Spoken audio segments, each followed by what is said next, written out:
Okay, so major Android update just dropped. I'm talking about the new Android 16 QPR2 update.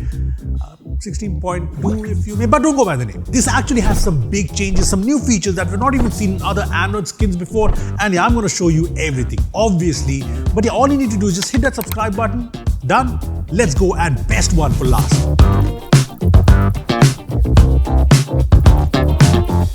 Okay, so the first thing this Android update does is fix a major boo-boo from Google. So remember themed icons back from Android 13? Yeah, looked cool, never supported by apps, so never really looked cool. Well, Google was like, fine, I'll do it myself.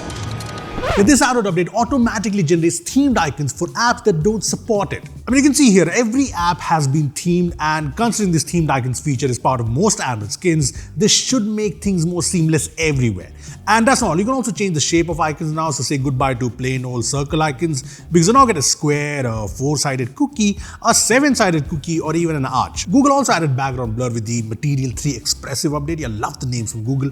But if you're not a fan of the blur and like to see things clearly, yeah, you can now disable it, and this will revert you to the old solid background instead. Now this update also brings lock screen widgets, and this implementation is actually better than what most Android skins do, which is basically like iOS wala chhap dalo. I mean, here you can have unlimited widgets on the lock screen. Well, no, not exactly. You can add up to, I don't know, I added over 20 pages and it still allowed me to add more. So yeah, now this is possible because widgets aren't exactly on the lock screen. Instead, you have to swipe left from the lock screen to access these widgets. Android makers generally have glance here. So now on one page, there's only a certain number of widgets you can add depending on the size of the widget. But yeah, you can have multiple pages like this. So pretty useful. And the widgets page has this new feature tab which recommends you widgets. And you get all the widgets that you would get on the home screen, so solid stuff. Another great option in this update is this one. I mean, if you're team dark mode like me, there's a new expand option in the settings that forces all apps to use dark mode even if they don't support it. I mean, we checked, and apps like Zepto, Myntra, Amazon that don't usually support dark mode now do. So yeah, this update is all about Google being fine. Next up, if you're someone who uses the screensaver feature in Android when charging your phone at night, there's a new low light mode that's actually pretty useful. See, what this does is this will automatically switch whatever screensaver you have onto a basic low light clock as soon as it senses that the ambient light has dropped. So you're no more getting flashed by the screensaver the moment you turn off the light, so pretty useful. Not talking about not getting flashed, although I would love getting.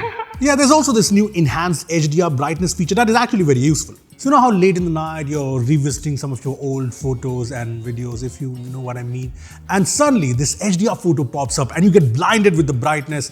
Yeah, that's what happened. But this option is very handy for you. I mean, this new feature lets you change the intensity of the HDR brightness or minimize it altogether when checking out HDR photos or videos. So yes, thank you, Google. See, all of this is good, no doubt, but there's two of the best features that I'm going to talk about. And remember iOS's most critically acclaimed, greatest feature ever, that one feature that everyone uses and loves. Yeah, it's now here on Android. I mean, technically, the notification summary feature arrived in the last Android 16 update, QPR, whatever. But unlike Apple, Google is smart, and this only summarizes any long lectures from your gal or any group messages, which, let's face it, can get a bit too much, so handy. Now, the other feature, and I think this is the most useful one, is the notification organizer. See, what this will do is it'll automatically sort all of your notifications in different categories like promotions, news, social, etc. based on the app, obviously. And yeah, this is super handy. I mean, not only it'll make my notification center clean, but it'll also help me to choose which notifications to open and which not. And it's not here yet, but I really hope this makes its way to all Android skins. Now moving on, there's some good news for parents, but bad news for kids. Yes, I'm talking about the parental controls, which are now front and center in the settings page. And unlike in the past where you had to go to the website, set up a family account, blah, blah, blah, this new option makes it simpler. See, with this, parents can set a daily limit for this phone, set any app limits, downtime, set any web content filters, everything. And all of this is locked behind a separate PIN code and yeah, works very seamlessly. Now, apart from this, there are some other small changes. Like if you use split screen often, you can now use the 9010 split screen mode and switch between apps like this. Yeah, we've seen this before in One UI, but good addition nonetheless. And remember the Android 16 Easter egg? Well, that hasn't changed, but whenever you're driving around the spaceship, the same spaceship icon shows up in the status bar and also moves in the direction the actual spaceship is moving. Yeah, kind of Android's way of flexing their live updates API. Now, another thing to note, the clock on the lock screen wiggles a little when you tap it. Love it. So these were the major changes and the big features in the new Android 16 QPR2 update. And if you're wondering why so many different Android 16 updates, well, Google has this new update strategy where instead of one major annual update, they're going to release a lot of feature updates throughout the year. And yeah, that's pretty much it. But yeah, which one of these Android features you want in your Android screen? Personally, I want the notification organizer. Just do it, guys. And you guys do the subscribe button. Do it nicely. See you in the next one.